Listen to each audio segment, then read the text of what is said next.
X पर एक user ने लिखा कि लोग किसी को नेता यूं ही नहीं मान लेते, इसलिए ब्राह्मण और चौधरी जी का मुद्दा सामने लाया गया।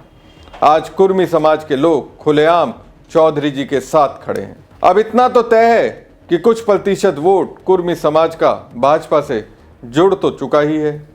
चौधरी को लाना सफल हो गया है। बाकी रही बात ब्राह्मणों की, वो सपा में जाएगा तो नहीं। बीजेपी के बूथ पर पहुंचकर अंत में कमल का बटन ही दबाएगा। 1-2% भले ही नोटा या बसपा में चला जाए, लेकिन बदले में 4% कुर्मी वोट तो पक्का हो गया। इस तरह से भाजपा की सरकार फिर से बड़े बहुमत से बन जाएगी। यही सारा खेल है और चुनाव तक भाजपा यूं ही ब्राह्मण वर्सेस अदर करके कुछ प्रतिशत वोट हर समाज का खुद से जोड़ेगी।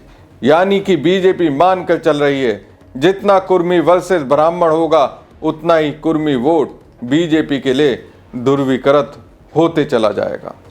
हरियाणा में लोग देख चुके हैं, जाट के खिलाफ सभी पिछड़ी जातियां और सामान्य लोग एक हो गए। इसलिए कहा जा रहा है कि बीजेपी की कुर्मी राजनीति यूपी में एक सुनियोजित राजनीतिक चाल है जो 2027 विधानसभा चुनाव और 2026 पंचायत चुनाव के लिए तैयार की गई है। लेकिन बीजेपी के रणनीतिकारों को ये समझना होगा, यूपी में ब्राह्मणों की आबादी वोट के लिहाज से इतनी है जिसके साथ जाएगी उसकी सरकार आएगी। खैर, कहा जा रहा है पंकज चौधरी की नियुक्ति अचानक नहीं हुई, बल्कि मोदी शाह की ओबीसी रणनीति का हिस्सा है जो 2024 की हार से सबक लेकर गैर यादव ओबीसी को मजबूत करने पर फोकस कर रही है। ये चाल सपा के पीडीए को तोड़ने, कुर्मी वोट बैंक को वापस लाने और जातीय समीकरणों को संतुलित करने की है।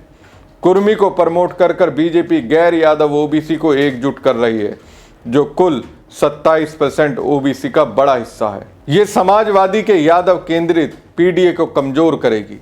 कुर्मी वोट पूर्वांचल में निर्णायक है जहां 2024 में बीजेपी हारी। पंकज चौधरी की नियुक्ति से पूर्वांचल में 48 से 50 सीटों पर पकड़ मजबूत होगी। ब्राह्मण और ठाकुर असंतोष के बीच कुर्मी को बढ़ावा देकर बीजेपी जातीय संतुलन बना रही है। अब देखने वाली बात यह होगी सियासत की शतरंज की बिसात पर बीजेपी की ये रणनीति कितना काम आती है। आपको क्या लगता है? कमेंट बॉक्स में कमेंट करके जरूर बताएं। साथ ही पेज को ज़्यादा से ज़्यादा लाइक और शेयर कीजिएगा। धन्यवाद।